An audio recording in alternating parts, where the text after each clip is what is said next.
রায়পুরা বাজারে বিশিষ্ট ব্যবসায়ী, হোটেল ব্যবসায়ী, ফল ব্যবসায়ী এবং ইলেকট্রনিক ব্যবসায়ী নতুন আঙ্কেলের দরসহ গতকাল রাতে যে আগুনের ভয়াবহতা আমরা দেখতে পেরেছি, সব আগুনে পুড়ে ছাই হয়ে গেছে।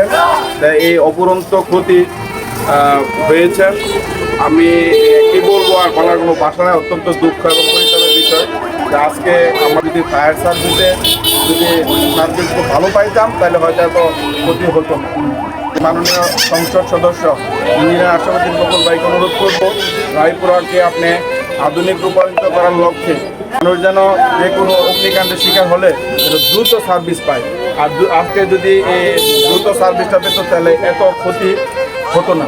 বাইরা ক্ষতিগ্রস্ত হয়েছেন, তাদের এবং তাদের পরিবারের প্রতি সমবেদনা জানাচ্ছি।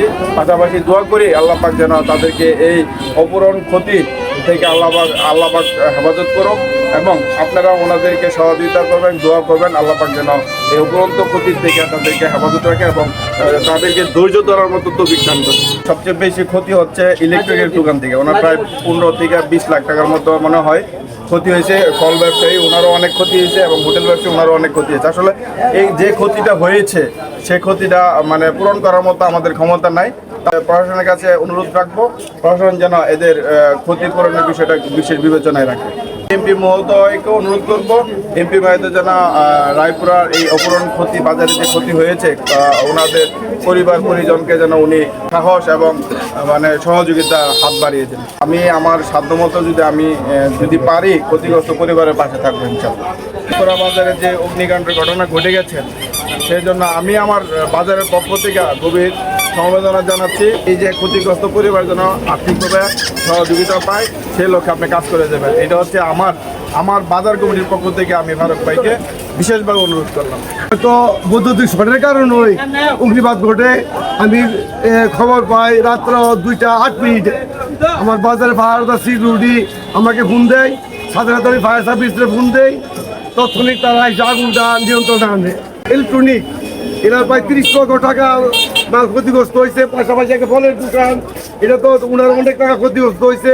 বিট মালিকরা তাদেরও ক্ষতিগ্রস্ত হয়েছে।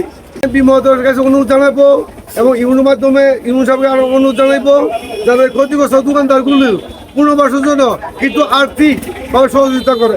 আগুনে 2টি ঘর একদম ধ্বংস হয়ে গিয়েছে।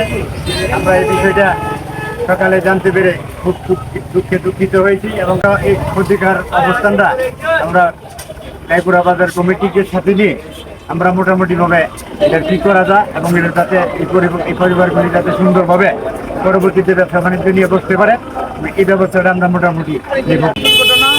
এটা আমাদের বাজারে একটা ব্যবসায়ীর একটা দোকানে সবকিছু থাকে, তার মূলধন আজকে মুহূর্তের মধ্যে গতকাল রাতে শেষ হয়ে গেল। আমরা দেখতে পেলাম ফায়ার সার্ভিস আসলো, আইসা আগুন নিয়ন্ত্রণ নিয়ে আসলো। তারপরে আমরা অনেক কষ্ট করে দোকানের যে বাকি মালামাল ছিল তা টেনে হিসেবে বের করলাম। আর আমরা স্থানীয় প্রশাসন এবং রায়পুরার এমপি মহোদয় জনাব আশরাফুদ্দিন বকুল সাহেবকে বলবো আমাদের রায়পুরা বাজারটাকে আরো কিভাবে উন্নত থেকে উন্নত শিখরে পৌঁছানো যায় সেই লক্ষ্যে কাজ করার জন্য। ধন্যবাদ।